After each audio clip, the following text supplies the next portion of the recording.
Hello. I'm Minister Corey Jones. I would like to welcome you to the Health and Wellness in Focus program and podcast.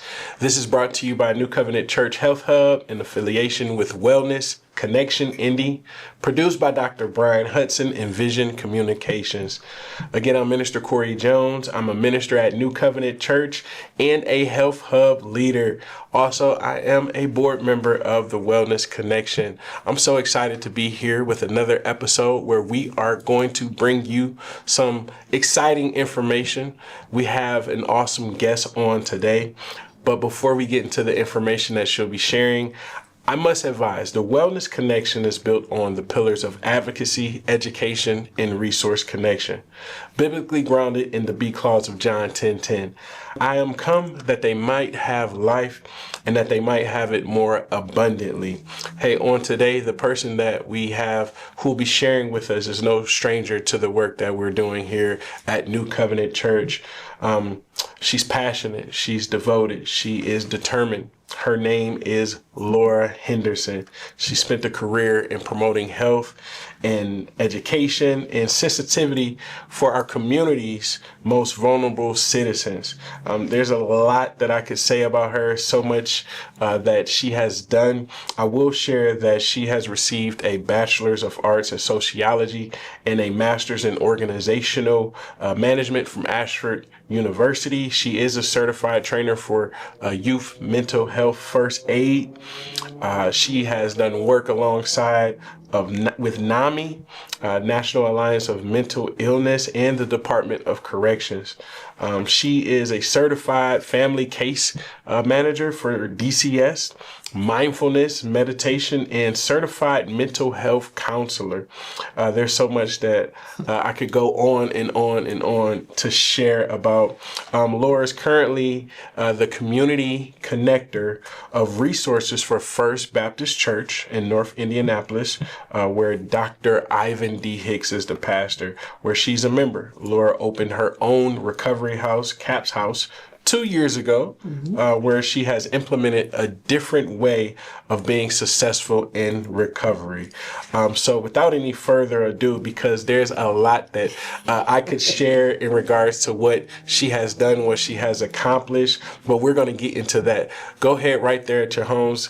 Do me a favor. Go ahead and clap your hands. Share this link, as sharing is caring, as we welcome to the program and podcast, Lora Henderson. Welcome. Thank you, Minister Corey. That was awesome. Was that really me? No, thank you.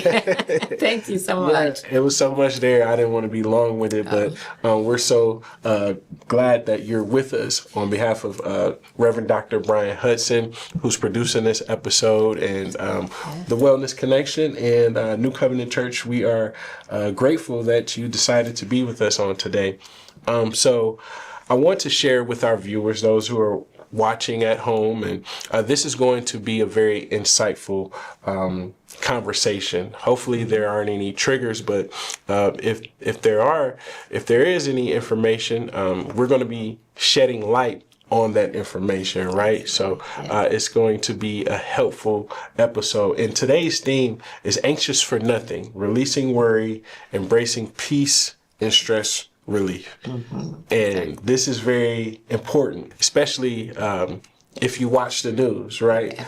Sometimes you have to disconnect from the news and just stay connected to the good news, right? Absolutely. Sometimes no news or just the good news is the good news. Right. You don't want to really know everything that's going on in the world. So let me go ahead and open up with these questions we've already prayed in. So you're a mindfulness coach and you're trained in that area, but can you share, how does mindfulness and faith intersect in your approach? Well, if you read the Bible, there's so many different scriptures that relate to the mind and to taking time out and being mindful and being quiet with God, spending that time with God. It's so important. That's where you find your inner peace at. That's good. Yeah, a song, a thought just went off, or a song just came to my mind. Who am I that you are mindful of me, right? Right. Just the fact that we have friends in high places, right? Yes. So yes. take a moment to just kind of think on that. So you mentioned in regards to the mindfulness and how faith intersects, but how does this impact your approach to stress relief and mental health? My approach, anytime that I get ready to do a mindfulness for myself or with a group or one individual, it's about getting still, helping them learn how to be still. You can't calm the mind, you can't stop the mind from thinking, but how to be in this moment, because that is all God has given us, is this moment. And so we talk about that. We can't go back to yesterday. And he allows us to think that we can plan for tomorrow. He says, yeah, you plan for it. But ultimately, I'm in charge of it. All I'm giving you is right now. So teaching and helping people understand, let's get in this moment right now. Mm-hmm. Let's get in this moment with God right now. Yes, I like that. I like that a lot. Just be present. Let's just be present. Yes. So and you actually alluded to this. What are some simple mindfulness exercises that some of the listeners can incorporate into their daily routine? Well, there's so many different types of mindfulness. Some people say, well, I can't do that, or they think it's a Dalai Lama thing. I don't want to do that. That's against my religion. So I tell them there's so many different ways that I can teach you mindfulness and proper breathing techniques. So it's what works for you. So let's try some more. It doesn't have to be as I come in here and present it. If I say, we're just going to sit and we're going to breathe, maybe that doesn't work for you. I have straw breathing, I have box breathing, meditation breathing where you can lay down. So there's so many types of breathing that you can do that will work for you. There's something in there that works for everybody. No, this is really good. I just got familiar with the box breathing, and something that they introduced at our school. Given a situation that was highly impactful or highly charged and emotional and stressful amongst the teachers. And so the box breathing, if I remember, I'm incorporating it into my awareness, is, and correct me if I'm wrong, it is a deep breath in 4 seconds, like hold it for 4, and then out through the nose or out through the mouth. Well, you do the box at the same time that you're doing that. But just as you said, people do that, and that's not the correct way to do it.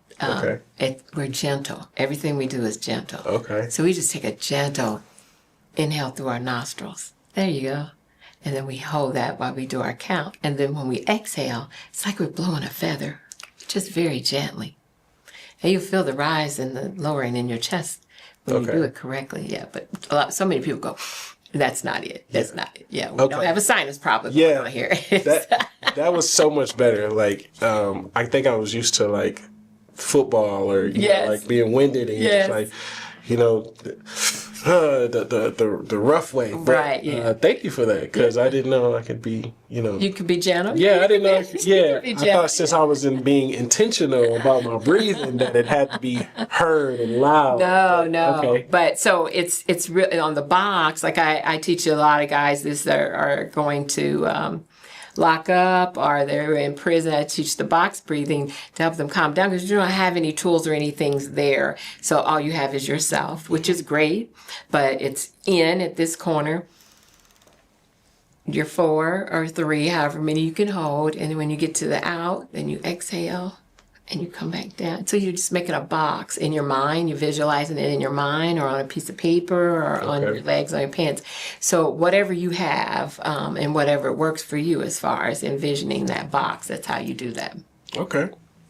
So breathing is, you'd be surprised how much we're not breathing or being intentional to just take a moment to just breathe and properly breathing. I call it surface breathing. I say we're breathing like we're swimming on top of the water, but I want you to get down deep with the sharks. I want you to get it all the way through, because that's where you are able to expel those toxins and the other things that your body holds on to that we don't even think about. Wow. And to purify your blood and all of those different things. And exhale. And let it out. And so I need you to get deep down in the water. So instead of surface swimming. Surface swimming is okay. And we don't even think about breathing until we can't.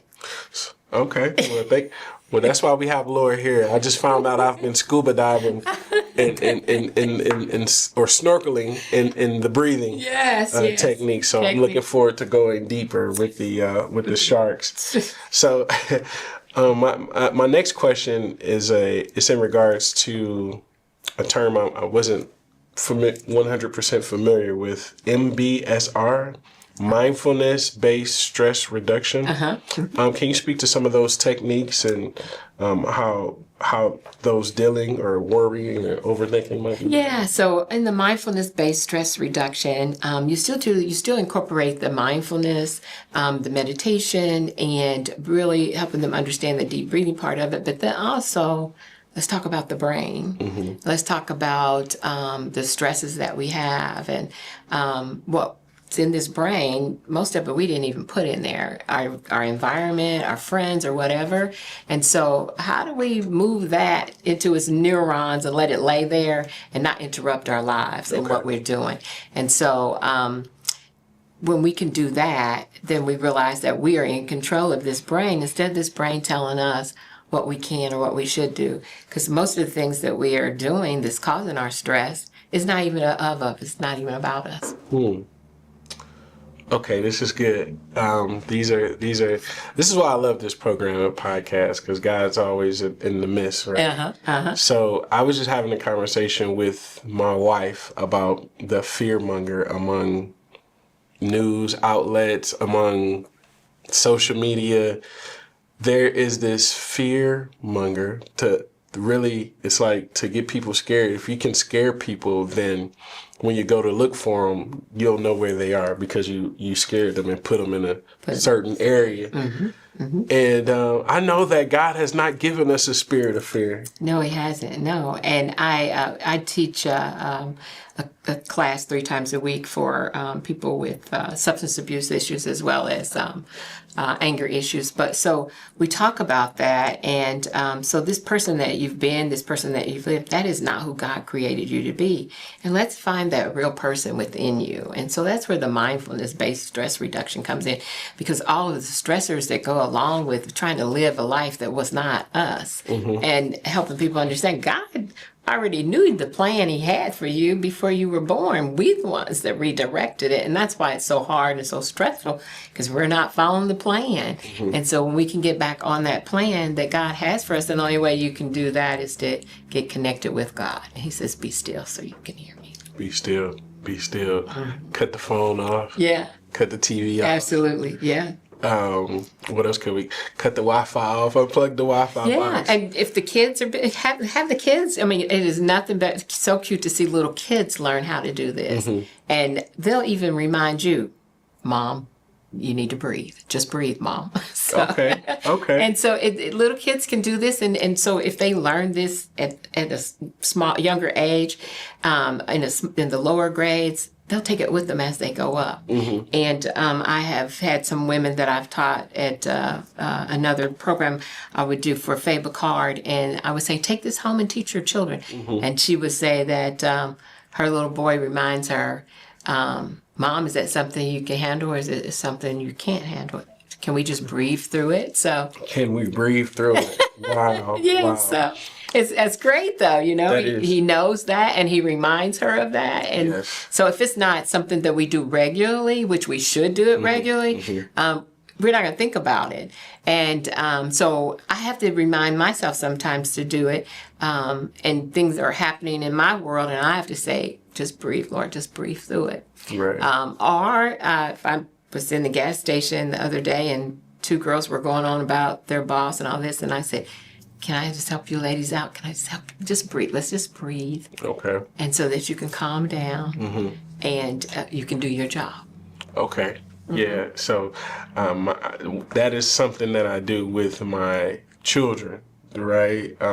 When they might hurt themselves or get upset. Yeah. Hey, just breathe. Yeah. Just breathe. Well, our parents have been telling us that for the longest. My mom told me that. Or she would say, you better go sit in that corner over there and just think about what you're doing. Right.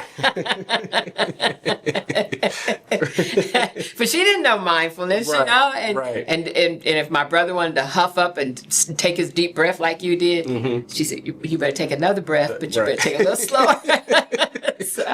less noisy. Absolutely, Okay. absolutely. Yeah. Okay. Yeah. We have a couple more questions for you. I've been enjoying this episode, but I do want to ask, because this is something that I thought about doing with my family specifically, and my wife got a bunch of free journals. I was like, hey, every once in a while, I want us to sit down and journal about our day. For them, it kind of gets them in the process of like expressing and writing their emotions, articulating different emotions outside of the mad and, the typical emotions.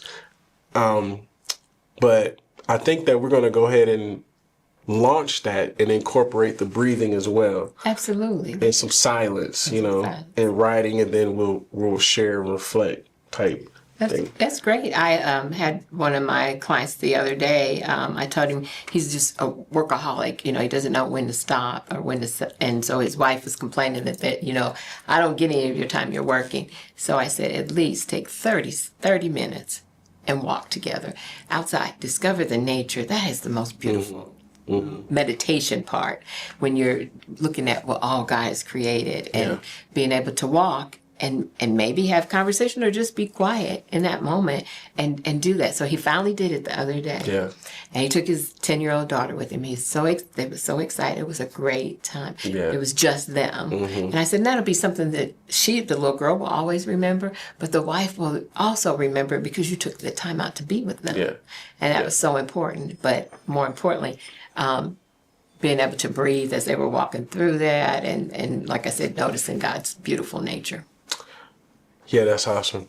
That's awesome. Take a moment and let the leaves just crunch under your feet. Oh, yeah. The birds are out right now. Yeah. It's just, Okay. oh, God, but just look at the wonderful things God has given us that we take for granted. We don't even pay any attention to it anymore, Well, maybe somebody, I know Pastor Rises Bike, maybe somebody's walking on the trail listening to this right now, and, your AirPods, and you can hear some of the birds and stuff. So this is good.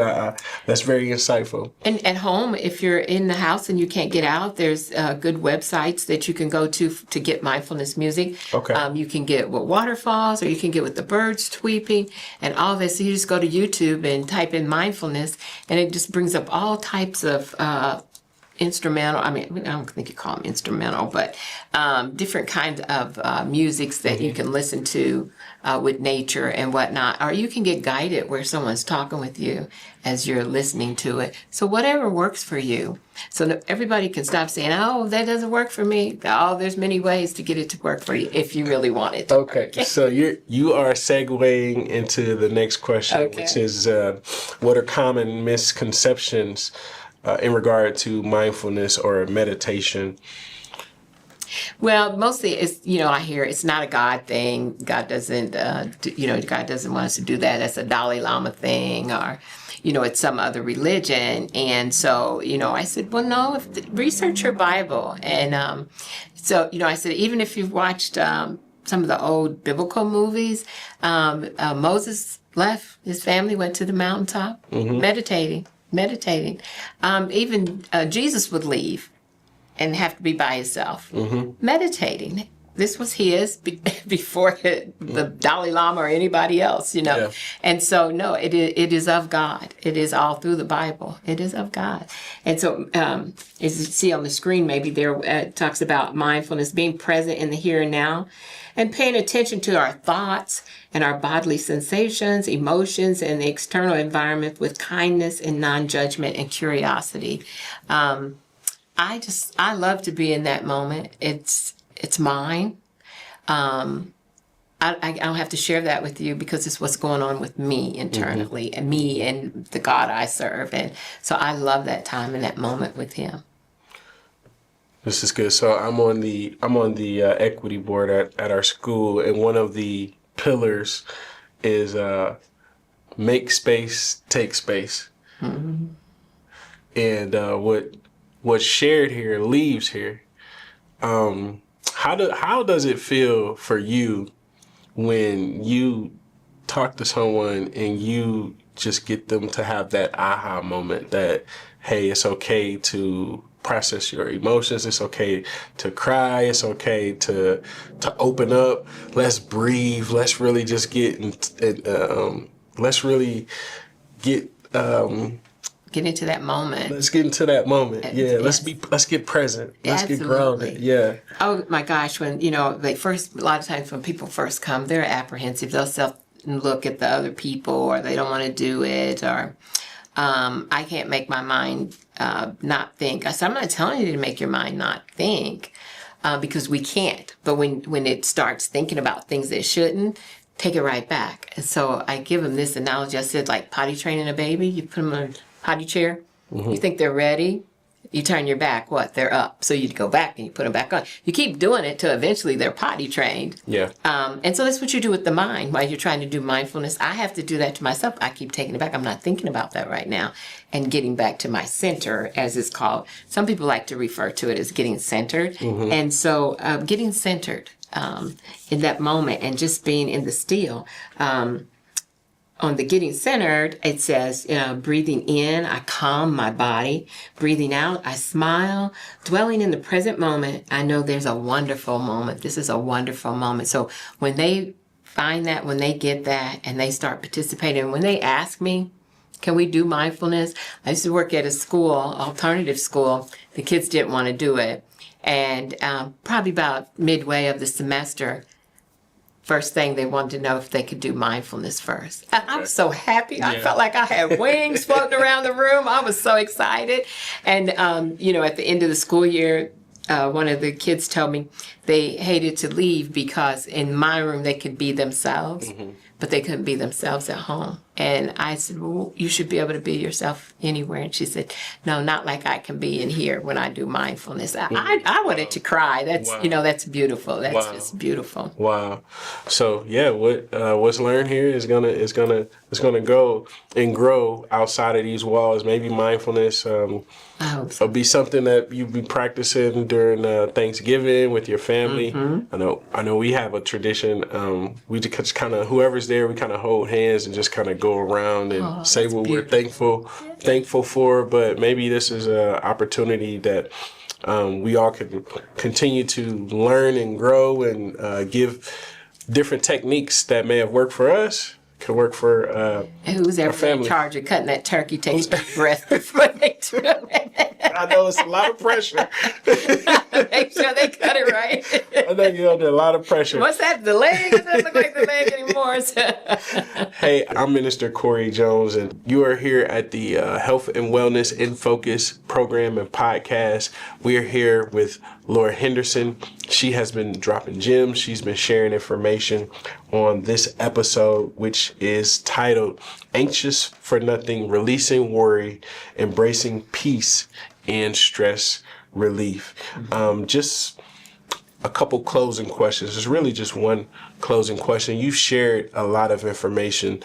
YouTube, we can look at different instrumentals. We could try different things. I know we go to sleep sometimes with, the Bible verses, the raindrops. Carter likes the rain and the storm and the thunder. Absolutely.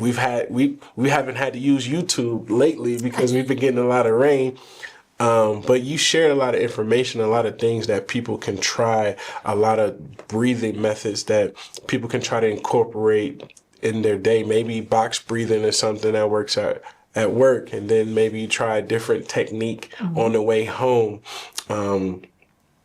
So lastly, I just wanted to ask, could you share one key takeaway you want our listeners to release worry and embracing peace? What would it be? Well, first of all, you're on your title, anxious. God says, be anxious about nothing. And so if we remember that, and then I was sharing with my class the other day about Job. He had everything, but he worried about everything. If it was good enough, if it wasn't, if his sons prayed like they should. And we don't need to worry. So we need to learn how to take it to God and be still and be quiet in that moment. That's the only way you can hear back from him. You can't hear his voice if you got all this rattle, thunder going on up there. And so they probably saw different page on there about ways to handle stress. There's some ways to handle stress, and also what is meditation, and the benefits of deep breathing. That is if I could just do that for a minute, that is the most important with the meditation and with the mindfulness is the deep breathing. Because as you see on the screen there, 70% of the toxins are released. We got so many toxins just floating around in the air, in the environment, you know. And so we relieve emotional distress, and it elevates your mood and your breathing. But this is so important. And so people think just right here is good enough, but to get the breath here, but I need you to get the breath to the core of your stomach. That means the bottom of your stomach. And that's where it's hard. And you know when you have it there, because it's hard, and you take it in. If you could hold it to 3 or 5 and then gently exhale, and probably do maybe 5 of those, but you really feel the release that comes down. And think about those toxins that you're letting back out of your body, because just walking down the sidewalk, you're picking up so many toxins. So much is in our air these days, but to help your health as well. So I would like to leave them with that, and I hope that they would learn or try to work on learning mindfulness so that they could feel the love of the peace that God has given us. It is so near and dear to us, but we're so busy in this hustle and rustle and bustle that sometimes we forget how close He is and how available He is to us. But we have to learn to be still and be in that moment. Even when we lay down and go to sleep at night, we have to learn how to be still. Shut this mind down for as much as we can, but it's like a train. It's going to be running and throwing this at you and throwing that at you, but learn how to calm it down. And just be in the moment. And I would love to be able to give this to so many of our youth because they're just running. I want their brains just to stop and be still and know how to do that. But they don't know how to do that. So they're fight or flight. All day long. What would you say in regards to handling feeling overwhelmed? Well, a lot of us feel overwhelmed, don't we? That's a big thing every day. So this slide that will come up here, it talks about remember rain, the word rain. And so here's 4 steps to stop being so hard on yourself and feeling overwhelmed. On the R, it's recognize what's going on. Why am I feeling this way? And then the A says allow the experience to be there just as it is. You know, don't make it any more than what it is. We get all mixed up in that, right? And then I is investigate with kindness. Be kind to yourself. Be kind to what's happening. And then the N, natural awareness, which comes from not identifying with the experience. It's just happening. And breathe and let it pass. Let it pass. That's good. This is exceptional. So there's going to be information on how you can get in contact. Maybe something that Sister Henderson said, you've applied it. Maybe you want to share some insights, give some feedback. Maybe you want to reach out to her to see if she can help your mindfulness or your breathing or help you elevate what it is that you are doing. There'll be information there for you to connect with her. Of course, you've done multiple events here, so we thank God for you being willing to answer the call when we call on you. So absolutely, we definitely appreciate you were here for multiple events. So I am blessed. Look, I'm ready to go swim and breathe with the sharks. Absolutely. Okay, I've been snorkeling. I just been paddling at the top, and I thought I was doing something because I was making noise, taking these deep breaths. I'm breathing. The wrong way. And so this has been helpful. This has been insightful. Thank you guys for joining us. Again, Absolutely. I'm Minister Corey. Be sure to share this. Send this to as many people as possible. This is brought to you by Reverend Dr. Bryan Hudson of Vision Communication. I'm Minister Corey here at New Covenant Church Health Hub in affiliation with the Wellness Connection Indy. Thank you all so much for joining us, and we'll see you next time. God bless. God bless.